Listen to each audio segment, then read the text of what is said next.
Hi, I'm Dr. Bertice Berry, and I want to tell you a story. I grew up in a Pentecostal church, the Church of God in Christ, on 2701 Market Street, where you couldn't join in, you had to be born in.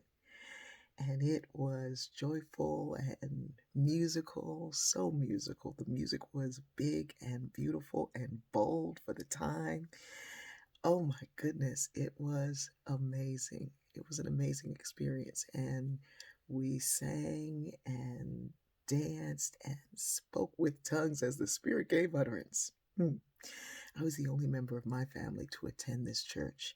And I went there from the time that I was 12 until I was about 17 when I went away to college. And I would go when I came home, but I stopped coming home after a while. And so um, but for the time that I was there, it was an amazing thing. And if you know anybody who's Pentecostal, you know you don't go to church on Sundays.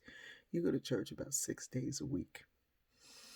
Anyway, my pastor, Reverend Ross Rainey, and his wife, Thelma Rainey, were amazing people. Reverend Rainey, even though our church services were loud and emotional, he was very quiet and very reserved.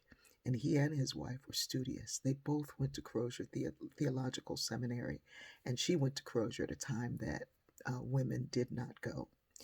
Their house was full of books, and if she wasn't cooking or cleaning or decorating, and he wasn't out somewhere taking care of a member or doing something, they were reading.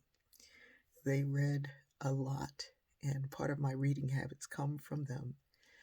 One day we were in their car on the way to a convention, and I was sitting in the back seat, and tears were streaming down my face. And Reverend Rainey looked in his rearview mirror and he saw me, and he didn't say, "What's wrong?"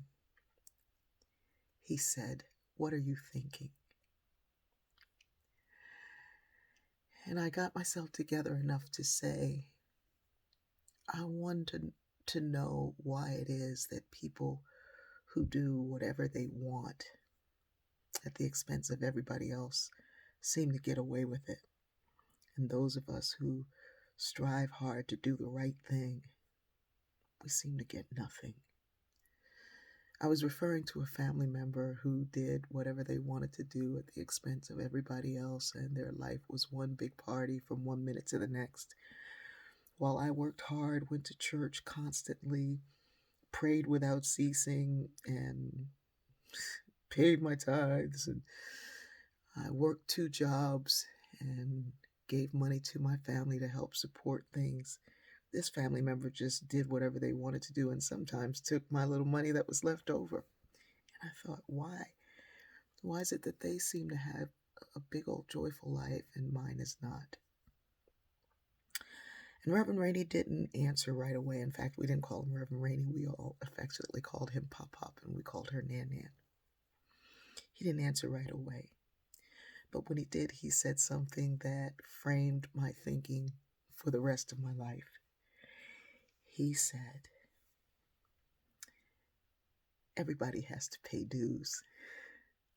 And some people pay them early, and some people pay them later. But you don't leave this earth without paying your dues.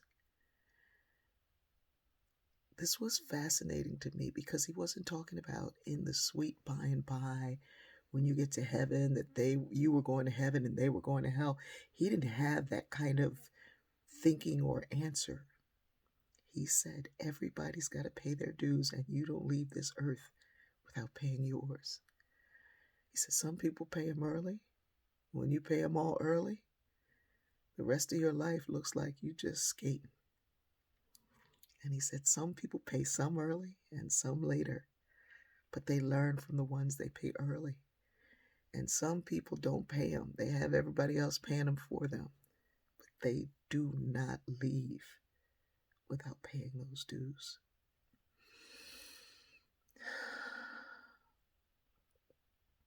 This affected me greatly. And sometimes people look at me and they say, it just seems like your life is so easy. You just get to do whatever you want. And I was like, no, girl, that's the dues paying thing. I've been paying dues since I was a baby, and I keep paying them just in case. There are folks who may look to you like they're skating through and doing whatever they want to do, but you don't. And then there are others who have been paying their dues, their children's dues, their grandchildren's dues. And then there are some who just keep working. And I'm tempted to tell you, ask Black women about that resiliency bounce.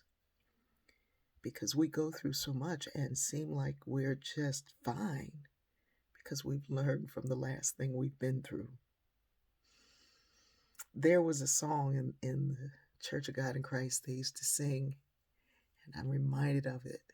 And it said, "Put your time in, payday is coming after a while. Put your time in, payday is coming after a while." You see, when you pay dues, you still can take out something. There's a payday, there's a dividend for doing right by others. But there's also a payday for doing your life at the expense of others. And we don't have to wait for the sweet by and by. Payday is coming. Mine is here. It's with you. It's with all this love. I love you.